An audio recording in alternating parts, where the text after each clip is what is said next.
తెలంగాణ విముక్తి పోరాటాన్ని, మన తెలంగాణ పోరాట యోధుల చరిత్రను రజాకార్ చిత్రం ద్వారా అద్భుతంగా తెరకెక్కించారని కేంద్ర హోంశాఖ సహాయ మంత్రి బండి సంజయ్ తెలిపారు. రజాకార్ల దురాగతాలను ఎదిరించడానికి ప్రజలే సాయుధులై కదిలిన కథన రంగంలో తిరిగిన యుద్ధాలు కథకు కళ్ళకట్టినట్లుగా చూపించారు ఈ సినిమాలో.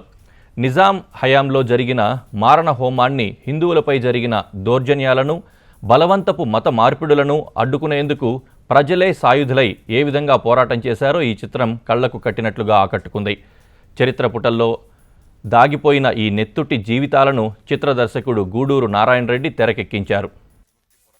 తెలంగాణ పోరాట వీరుల యొక్క యోధుల యొక్క జీవిత చరిత్రను అద్భుతంగా తెరకెక్కించినటువంటి చిత్రమే రజాకర్. నిజాం కాలంలో నిజాం దుర్గాతలను ఎదుర్కోవడానికి ప్రజలే సాయుధులై ఏ విధంగా పోరాటం చేసినరో, ఏ విధంగా ఇబ్బందులు పడ్డారో, ఏ విధంగా ప్రజలను కాపాడే ప్రయత్నం చేసినరో అటువంటి ఒక నిజమైన చరిత్ర కళ్ళకు కట్టినట్లుగా ఇవాళ చూపెట్టినటువంటి చిత్రం రజాకర్ మూవీ.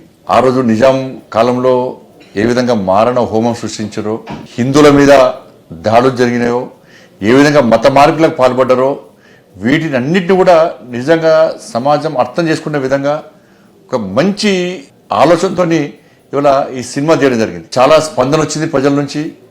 చాలామంది స్వచ్ఛందంగా వెళ్ళి ఈ మూవీని చూసే ప్రయత్నం చేశారు, చూపెట్టే ప్రయత్నం కూడా చేశారు.